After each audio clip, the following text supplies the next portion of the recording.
வணக்கம் மற்றும் ஒரு உண்மை நிகழ்ச்சியுடன் இணைந்திருக்கின்றோம். இலங்கையின் கடந்த பல தசாப்தங்களாக ஆட்சி பீடங்களில் அதிகார கதிரைகளை அலங்கரித்தவர்கள் அந்த அதிகார பலத்தை மாத்திரம் காட்டவில்லை. மாறாக முறையற்ற விகிதத்தில் அதிகார பலம், பணபலம் ஆகியவற்றை பயன்படுத்தி தம்மை தேர்ந்தெடுக்க மக்களின் கோரிக்கைகளுக்கு செவி சாய்க்காமல் அனைத்தையும் துஷ்பிரயோகம் செய்தார்கள். ஒரு முதலாளித்துவ ஆட்சி முறையில் ஆட்சியாளர்களின் பலவீனமானது வெறுமனே அதிகாரங்கள் மாத்திரமல்ல, அவர்கள் பணபலத்தை அனுபவிக்கின்றார்கள், அதிகார பலத்தை நுகர்ந்து கொள்கின்றார்கள். அரச வளங்களை தங்களுக்கு, தங்கள் குடும்பத்தினரும், அதற்கு அப்பால் தங்கள் உறவினர்கள், நண்பர்கள் என அனைத்து தரப்பினருக்கும் பங்கு போட்டுக் கொடுத்துள்ளனர். இந்த விடயத்தை நாம் கண்ணோட்டமாக பார்க்க வேண்டிய தேவை இருக்கின்றது. தங்கள் அதிகாரங்களுக்கு ஏற்ப சலுகைகளையும் அதிகளவு அபகரித்து வைத்துக் கொண்டார்கள். அவற்றை விட மக்களை காப்பாற்றுவதற்காகவும் அவர்களுக்கு துணையாக இருப்பதற்காகவும் நாட்டை பாதுகாப்பதற்காகவும் ஏற்படுத்தப்பட்ட படைத்தரப்பு பிரிவுகளை தங்கள் பாதுகாப்புக்காக அதிகளவு பயன்படுத்தி வந்துள்ளார்கள். இலங்கை அரசியல்வாதிகள், முன்னாள் பிரதமர்கள், முன்னாள் ஜனாதிபதிகள், அதுக்கு முன்பிருந்த தலைவர்கள் உட்பட அனைவரது மாளிகையில் ஏழை குடும்பங்களைச் சேர்ந்த பாதுகாப்பு படை வீரர்கள் அவர்களுக்கு பாதுகாப்பை வழங்குகின்றார்கள். யாரிடமிருந்து அவர்களை பாதுகாப்பற்ற இந்த படைத்தரப்பினர் அமர்த்தப்படுகின்றார்கள் என்பதை கூட தங்கள் கேள்விகளாக எழுப்ப மக்களே அன்றி எதிர்க்கட்சிகளோ முன் வந்ததில்லை. ஏனென்றால் அவர்கள் ஆட்சி காலத்தில் கூட அதே சுமபோகங்களை அந்த அரசியல்வாதிகள் அனுபவித்து வாழ்ந்தவர்களாக இருந்திருப்பார்கள். உதாரணமாக இலங்கை நாடாளுமன்றத்தில் எதிர்க்கட்சி தலைவராக இருந்த எமது தமிழ் அரசியல்வாதியான மறைந்த சம்பந்தன் எதிர்க்கட்சி தலைவர் பதவியை இழந்த பின்னரும் கூட முன்னர் அனுபவித்த சலுகைகளை அனைத்தையும் உயிர் துறக்கும் வரை அனுபவித்து வந்திருந்தார்.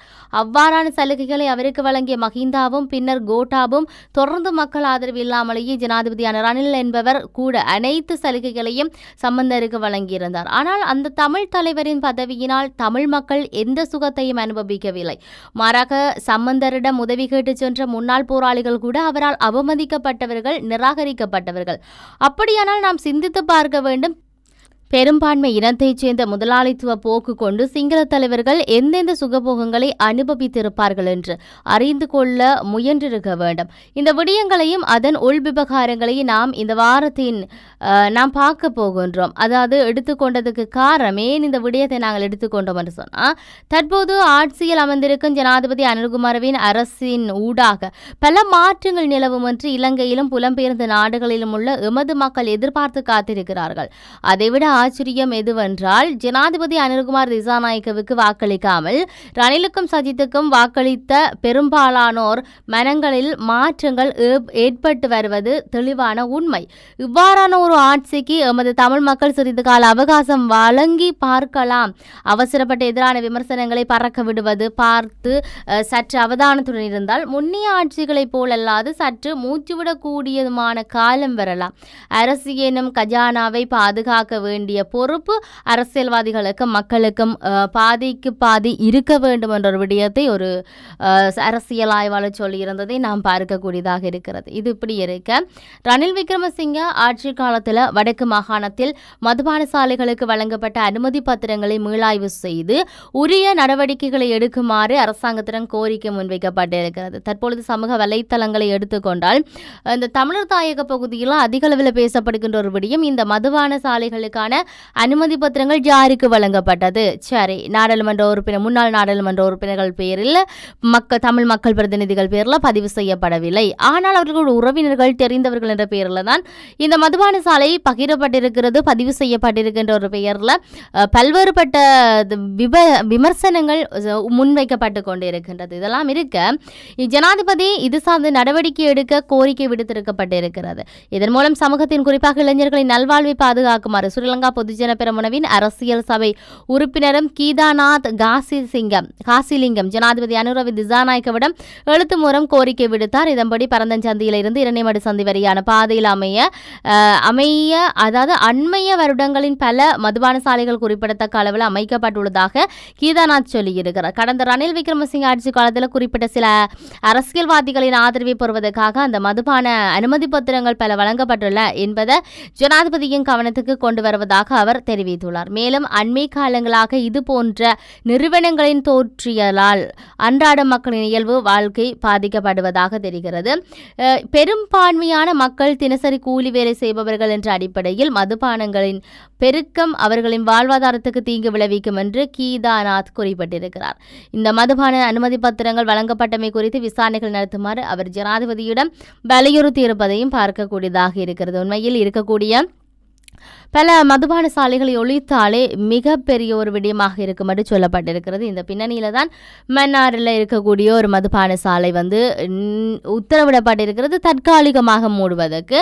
இந்த நிலையில் அதை நிரந்தரமாக இல்லாமல் செய்வதற்கான நடவடிக்கைகள் குறித்தும் பேச்சுவார்த்தைகள் அதனுடைய நகர்வுகள் நடைபெற்றுக் கொண்டிருக்கின்றது என்பதையும் இந்த இடத்தில் சொல்லிக்கொண்டு இதையும் தாண்டி நாடாளுமன்ற தேர்தல் வரப்போகிறது. அது சார்ந்த வேலைகள் இடம்பெற்றுக் கொண்டிருக்கிறது. பிரச்சார நடவடிக்கைகள் ஆரம்பிக்கப்பட போகிறது. வேட்புமனு தாக்கல் செய்ய போகின்றார்கள்.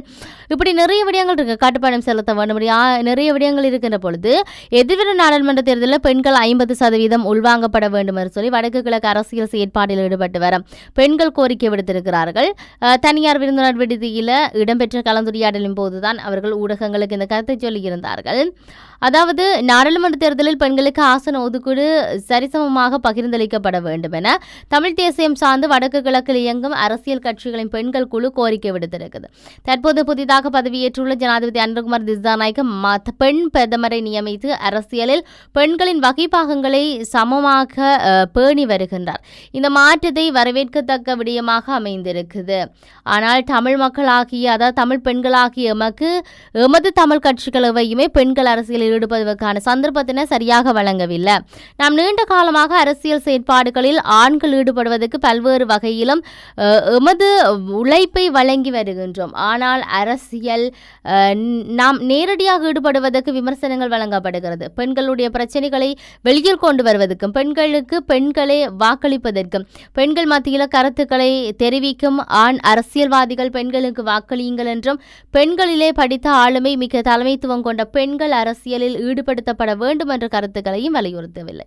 மாறாக பெண்கள் எல்லா அரசியல் செயற்பாடுகளிலும் பயன்படுத்தப்படும் ஆண் வேட்பாளர் அவர்கள் தேர்தலில் போட்டியிட்டு மக்கள் பிரதிநிதிகளாக அவர்களுடைய சேவை வழங்குவதற்கு இடமளிக்குவதும் இல்லை. இவ்வாறு பல கட்சிகள் எம்மை புறந்தள்ளி வருகின்றன என்ற விடயம் அங்கு பதிவு செய்யப்பட்டிருந்தது. உண்மையிலேயே நாம் பொறுத்திருந்து பார்க்க வேண்டிய தேவை இருக்கின்றது.